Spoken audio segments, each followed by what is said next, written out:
Plastic हटवा, शेती वाचवा. प्लास्टिक हटवा, प्लास्टिकची फुलं पर्यावरणाला शत्रू. प्लास्टिक फुलं बंद झाली पाहिजे. प्लास्टिक फुलं बंद झाली पाहिजे. प्लास्टिक फुलं बंद करा, बंद करा. प्लास्टिक फुलं बंद करा. आपण जे कृत्रिम फुलं आणतोय आणि त्याच्यामध्ये जे प्लॅस्टिक वापरलं जाते आणि जे केमिकल्स वापरले जात आहे हे खूप आरोग्यास घातक आहे. युरोपियन यांचे रिपोर्ट्स आहेत की ह्या केमिकल्समुळे बऱ्याच लोकांना कॅन्सर व्हायला लागलं. मी तर कृत्रिम म्हणणार नाही, ही कॅन्सरची फुलं आहेत. कॅन्सर फुलं आपण बाजारपेठेत विकतो. नमस्कार, मी संकेत आणि आपण पाहत आहात मुंबई आउटलुक. आम्ही आज आझाद मैदानावरती आहोत आणि आझाद मैदानावर जे वेगवेगळे घटक समस्याग्रस्त लोक आंदोलन करत असतात तर त्यातलाच एक वर्ग जो आहे तो फुल शेती करणारा वर्ग आहे.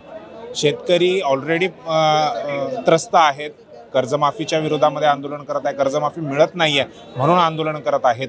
दुसरीकडे शक्तिपीठ महामार्गाच्या विरोधात देखील राज्यातल्या 12 जिल्ह्यांचे शेतकरी आंदोलन करत आहेत. अशामध्येच फुलशेती करणारा जो शेतकरी आहे तो देखील आंदोलन करतोय आणि तो आज मुंबईच्या आझाद मैदानावरती आहे. खरं तर त्यांच्या मागण्या मान्य झालेल्या आहेत, परंतु तरीही आज आंदोलन करण्या अगोदर त्यांच्या मागण्या मान्य झाल्या आणि आज इथे आझाद मैदानावरती जो कार्यक्रम आहे तो विजयी मेळावा म्हणून त्यांनी साजरा केलेला आहे. आपल्यासोबत त्या संघटनेचे पदाधिकारी आहेत, कार्यकर्ते आहेत. काय नाव आपलं? मी धनंजय कदम. मी फ्लॉवर काउन्सिल ऑफ इंडियाचे ऑपरेशन्स पाहतो, पॅन इंडिया. अच्छा, काय मागण्या होत्या तुमच्या मुळात? फुल उत्पादक शेतकरी आणि त्याच्याशी निगडीत जे घटक आहेत तर याच्यामधून जवळपास देशभरात 1 कोटी लोकांना रोजगार उपलब्ध होतो. परंतु आपण गेल्या काही दिवसात जर पाहिलं तर बाजारामध्ये कृत्रिम फुलांचं मोठ्या प्रमाणावर प्राबल्य वाढलेलं आहे. त्यामुळे शेतकरी आणि त्याबरोबर संलग्न उद्योग हे सर्वच हातघाईला आल्यासारखे झाले. कारण फूल उत्पादन आणि विक्रेता ह्या दोनच घटक सहसा लोकांच्या लक्षात येतात, परंतु ते फुलांचे बी पुरवणाऱ्या कंपन्या, त्याची रोपं पुरवणारी कंपनी, त्याला फुलांचं उगवण्यासाठी ड्रीप करावी लागते, ते ड्रीप पुरवणाऱ्या कंपन्या, खतं पुरवणाऱ्या कंपन्या, ती फुलं बाजारात घेऊन येणारे वाहतूकदार, त्या फुलांची विक्री करणारे व्यापारी, तिथून फुले नेऊन त्याचे विविध बुकेज म्हणा, माळा, हार हे करणारे छोटे कारागीर वर्ग, हा सगळा घटक वर्ग जर बघितला तर हे 1 कोटी लोक ह्या क्षेत्राशी निगडीत आहेत.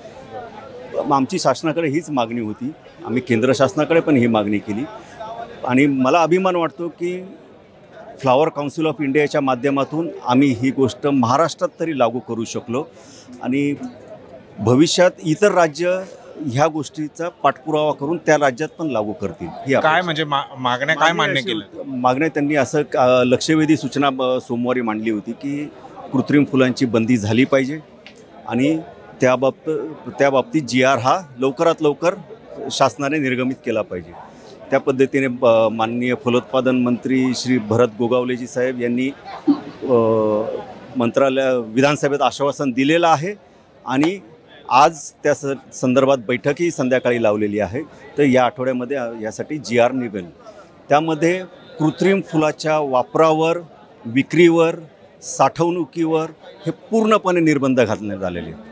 नाही, ज्या पद्धतीने तुम्ही सांगताय की मोठा वर्ग हा कृत्रिम जे नैसर्गिक फुलं जी आहेत त्याच्यावरती डिपेंड आहे किंवा उपजीविका करतोय किंवा हा एक मोठा 1 कोटीपेक्षा जास्तचा एक सांगितला, तसाच कृत्रिम फुलं बनवणारा जो पण वर्ग आहे तो देखील त्यांचा रोजगार आहे, त्यांचं पोट त्यावरती चालतं. याच्यामध्ये कृत्रिम फुलं ही 90% आयात केली जातात आणि त्यामध्ये म्हणजे कुठून आयात केली जातात? ही सहसा चीनमधून केली जातात.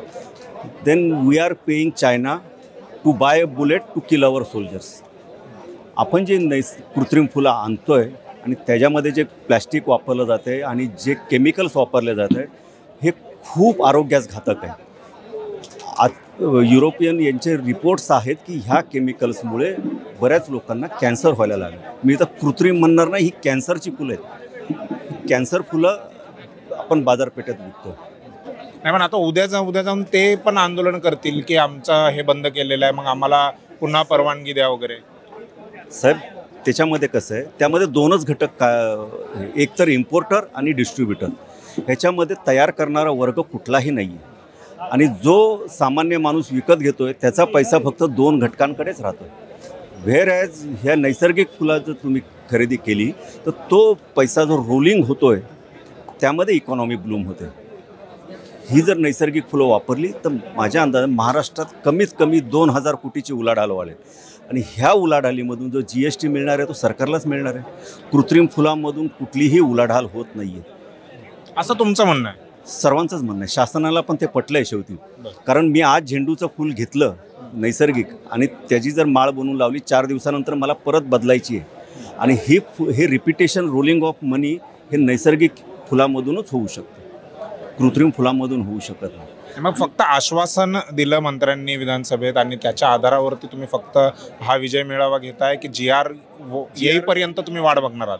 नाही, आमचा मंत्री महोदयांवर विश्वास आहे. त्यांनी त्यासाठी आज संध्याकाळी 4 वाजता मीटिंग पण हे केलेली आहे आणि त्यामध्ये काय काय मुद्दे हे करायचे प्रशासनातले सर्व अधिकारी हे केलेले आणि कुठल्या प्रकारे GR लागू करायचा त्या संदर्भात चर्चा होईल. निर्णय तर झालेला आहे. GR मध्ये कुठल्या कुठल्या गोष्टी टाकायच्या हे फक्त आज संध्याकाळी फायनल होईल. मी बऱ्याच वर्षांपासून आझाद मैदानावरती ह्या सगळ्या गोष्टी कव्हर करत आहे, परंतु आंदोलना अगोदरच मागण्या मान्य झाल्यात. कदाचित मला असं वाटतं हे तुम्ही पहिलेच असाल, मला माहिती नाही, माझी माहिती कदाचित कमी असू शकते, पण आंदोलनाआधी तुमच्या मागण्या मान्य झाल्यात याचा अर्थ तुमचा मोठा एक वर्ग आहे आणि त्याचा दबाव गट खूप मोठ्या प्रमाणामध्ये आहे असं वाटतंय. प्रामाणिक प्रयत्न आहेत, देवाची साथ आहे एवढंच. आणि तुम्ही मीडियाने बऱ्याच ठिकाणी या गोष्टी लावून धरल्या, त्यांनी पण याबद्दल जनजागृती केलेली आहे आणि इथून पुढे करत राहाल ही आशा व्यक्त करतो. धन्यवाद मुंबई आउटलुकशी बोलल्याबद्दल.